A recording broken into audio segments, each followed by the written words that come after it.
Hello, my name is Levi Pingelli, and today we're going through my invention, the Ultamonium watch. We'll be going through concepts I've made, its purpose, and variations. Hello, my name is Levi Pingelli, and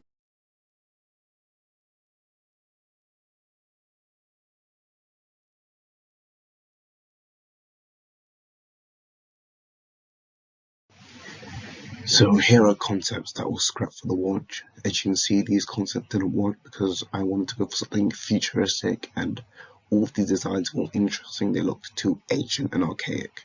So I wanted to go for something that actually looked like it came from the future. So I scrapped all the designs and moved on to a better iteration, which you'll see later. These are the second drafts of the watch that I made. So they have the same flaws as the first. They feel too archaic, too ancient, and another flaw with the designs is they don't are able to function as a proper watch. If you can see for design 9 and the design on the far left, they look cool, but if you were to actually wear them, they would feel unstable and it would be uncertain how the watch would hold itself together. So I scrapped both designs and moved on to something better. So as you can see here, for all of these designs, I tried leaning into the final one. The first one, the top left, you can see I tried to go for more of the space design and lean into it. So I went with swirls, a pan, but it didn't really work out because I couldn't really figure out how to illustrate the turnaround well, so I scrapped that. For the top right design, I tried to go for something that was wavy. I tried to go for the bracelet resembling a swirl of energy, but it looked difficult to put on, so I didn't use that. For the bottom left design, I actually took into consideration the clock part of the watch, so I did a design with the clock hands, and I did a little sketch of what it looked like when you wear it on your hands. And the bottom right is me leaning into the fine design more, as you'll see. Okay, so here's the finished design. This is the design I was most happy with. You can see for the details, I put some little LED lights, which you'll see how they work in the next few slides. And you're going to see the purpose of the watch. But this design I was most satisfied with, and I left it here. I felt like there was no more room for improvement. Okay, now I'm going to explain the purpose of the watch and what it does. This watch's purpose is to be able to replicate or clone buildings that have been lost to time. So its main purpose is to restore historical buildings that have been permanently destroyed as a result of war events. So you can scour the watch's database. It has a built-in supercomputer that allows to access anything on the internet. So you can use that to clone a building of your choice. It could be a house or a historical land site, as long as it's within something that has been already destroyed. And so the watch can clone it, and you'll see how that works in the next few slides. Okay, so here's a small animation I made depicting how the watch is turned on. You press a button on the navigation dial, which is the big head of the watch, the first head, not the clock head, and then the power would light on, indicating that the watch is now on and can be ready for use. And then you see a pop-up UI that you can use to select the house you need to replicate it, and you'll see a diagram of it on the next slide. Here's a step-by-step diagram of how the watch works. Step 1, after you open the watch up and you power it on, this menu would show up and you have to select which house or building you want to replicate. Step 2, that's supposed to represent the electrons, so how matter is created, we collide electrons together at max speed.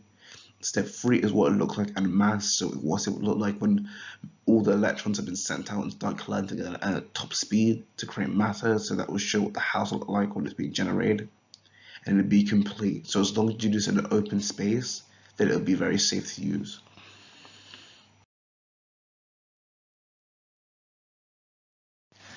Here's a mock-up of the house selection menu. So this is my first draft for it, and you'll see the other variations I made for it on the later slides because I wanted this to be customizable for different age groups.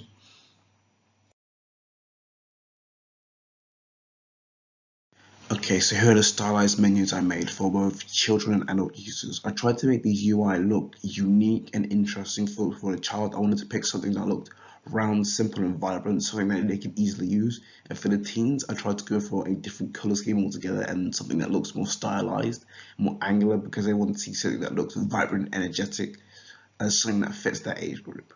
You'll see the adult one on the next slide.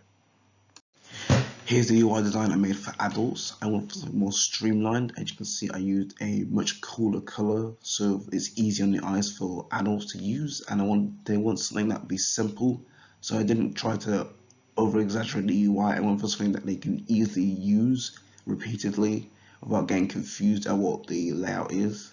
So you just see the house selection there, and that's all they would need to look at when using the item.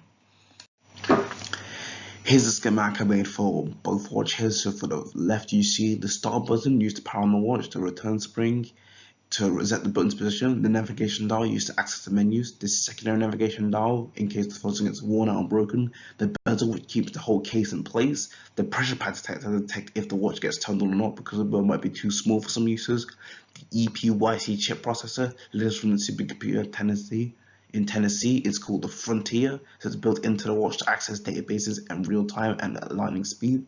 The low light battery, which is just there to power the lights that you see when the watch turns on, so it was the blue lights from earlier. The processor circuit boards, which process all the information on the watch. Now for the second hand, we have the hour hand, the minute hand, and the dial plate, all used to detect the time in real time. The matter friction panel, which installs all the electrons from earlier that we need to collide at max speed to create the house in the first place. The nuclear battery has a failsafe in case the watch turns off. It's what powers the watch on, but it has a few batteries in it, a few cells, so if the watch turns on, then the next cell will activate. The sapphire crystal is used to produce the interactive hologram, so in other words, the UI that you saw earlier, the UI that you see that will activate when the watch turns on is holographic but interactive. The photonic researcher, which is just a extra storage case for electrons that you need to generate the house with, and the primary and secondary aluminium case, which is used to hold the watch together and is used as some sort of encasing armor in case it gets hit by something powerful or falls on the floor, so it's used as a means of protection. Okay, so here's the variations I made of the watch. The top one is headphones, so it's for users who only have like one hand or are disabled and then can't use their left or right hand at any point. So you can put that on your head, and what you see there, the probe thing, is a microphone which you'd speak the commands into to navigate the menus or turn the watch on. The bottom left one is a stopwatch that I made as a different variation. I like the design for this one, and the Roman numerals really help set apart.